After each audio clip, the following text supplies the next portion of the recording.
30 তারিখ বেলা 1টায় আমার official programme সন্দেশখালীতে থাকবে। লোকসভা ভোটের আগে রাজ্য সরকারের ঘুম কেড়ে নিয়েছিল সন্দেশখালী।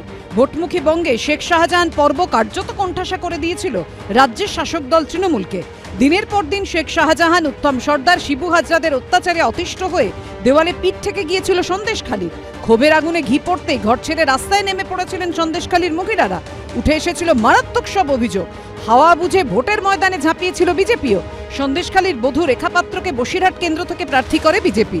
শেষ অবধি ভোটের ফল বলছে সন্দেশখালী ইস্যু থেকে ডিভিডেন্ড পেয়েছে গেরুয়া শিবির। সন্দেশখালী যে বসিরহাট লোকসভা কেন্দ্রের অন্তর্গত, সেখানে জিতেছে তারাই। লোকসভা ভোটের ফলের নিরিখে সন্দেশখালী বিধানসভা কেন্দ্র এগিয়ে বিজেপি। আর সন্দেশখালীর ঘটনায় প্রায় 1 বছর পর অবশেষে সোমবার সন্দেশখালী যাচ্ছেন মুখ্যমন্ত্রী। সরকারি পরিষেবা প্রদান অনুষ্ঠানে যোগ দেবেন তিনি। সাধারণের হাতে সরাসরি সরকারি পরিষেবা তুলে দেবেন মুখ্যমন্ত্রী। সন্দেশখালীতে একটা পাবলিক ডিস্ট্রিবিউশনের প্রোগ্রাম নিয়েছি, কারণ ইলেকশনের আগে আমাকে অনেকে জিজ্ঞেস করেছিল, দিদি আপনি সন্দেশখালী গেলেন না। আমি বলেছিলাম আমি যাব, পরে যাব। সুতরাং সেই জন্যই আগামী 30 তারিখ বেলা 1টায় আমার অফিসিয়াল প্রোগ্রাম সন্দেশখালীতে থাকবে। সরবেরিয়া আগারহাটি গ্রাম পঞ্চায়েত, নেজার থানার অন্তর্গত সন্দেশখালী 1 নম্বর ব্লকের এই পঞ্চায়েত শেখ শাহজাহানের গড় বলেই পরিচিত ছিল। মুখ্যমন্ত্রীর আসার খবর ইতিমধ্যেই পৌঁছে গিয়েছে সেখানকার বাসিন্দাদের কাছে। এখন তো একটু নিরাপদে আছি। যখন গন্ডগোল হচ্ছিল তখন আসলে ভালো হতো। আতঙ্ক আছে একটু।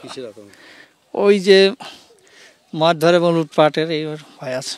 এখানকার বাসিন্দাদের বক্তব্য যে শেখ শাহজাহানরা গ্রেপ্তার হওয়ার পর তারা কিছুটা ভালো আছেন, কিন্তু তাদের প্রত্যেকের মনে রয়েছে চাপা আতঙ্ক।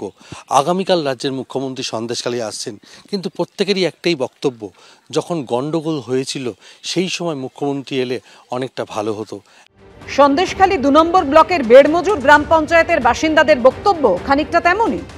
এখন ভালো, ভয় আতঙ্ক না এখন কিচ্ছু নেই। না কিচ্ছু নেই।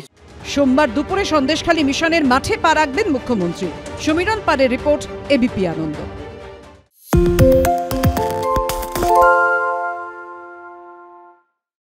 সত্য অন্তহীন, সত্যের খোঁজও তাই, সত্য সন্ধানে তাই আমরা অক্লান্ত, অকুতভয়। এবিপি আনন্দ নতুন ভাবনার প্রতীক, যা মনে মুক্ত, তথ্যে যুক্ত এবং যাবতীয় সীমানার বাঁধন থেকে মুক্ত।